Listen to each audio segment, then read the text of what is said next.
My name is Jack Powell, and I am going over the hardware engineer career path. So what you're looking at here are your stereotypical stock image computer nerds here. They obviously have no idea what they're doing. They're both wearing glasses. I can go into more depth about this guy's watch, which creates static electricity, but that is not what a hardware engineer is. A hardware engineer, they research, design, develop, and test computer systems components such as processors, circuit boards, this processor, that's circuit board, memory devices, got some right here, stick of RAM, and I've got this soundboard from an old computer I had.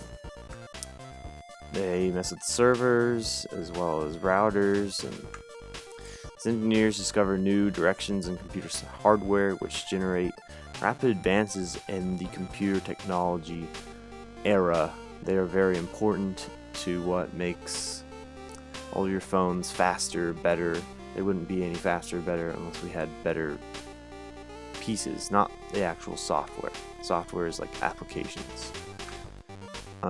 Some basic skills is obviously making the hardware, knowing how to use it. AutoCAD, which is a software that you make 3D stuff, and that's kind of fun to mess with. It's like Legos. Basically, you're just designing big old chunks. This is a soundboard, so if you were to design this, these are all capacitors, these little cylinders. I don't know a whole lot about how they work, but I know like where they plug in, what they do. So if I were gonna be a hardware engineer, that's what I'd be learning. So responsibilities are very similar. Mostly you want to look at cost efficiency, and that's pretty much it, because hardware can be really expensive, and it's just because they're so small and they require stuff like copper and gold, which can get really expensive. So an entry-level salary, if you're like getting an associate degree, it's like $40,000 and $96,000.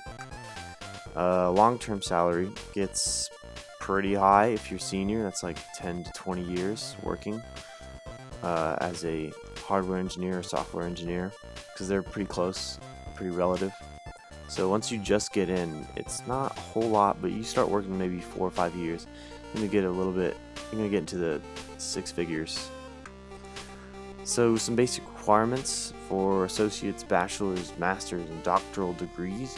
Associate's degree, you're gonna get just the basic. You're gonna do some basic classes like architecture, programming, mostly code. You're gonna learn how to do software first before the hardware. Software comes before hardware. Learning how to network, how circuits work. Basically the same thing, just goes into more depth for the bachelor's degree, and they're going to be doing these classes as well as these classes. Master's, same thing, even more classes, more depth.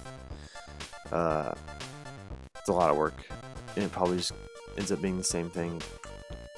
Doctoral degree, I'm not exactly sure how it works, but they basically research and get examined on their research.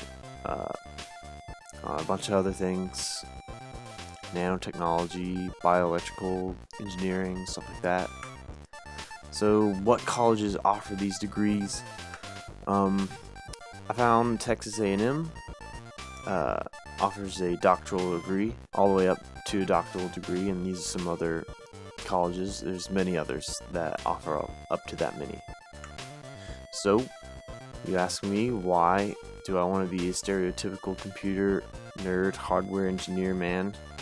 Well, I don't. I want to be a software engineer, which is making applications, apps, and whatnot.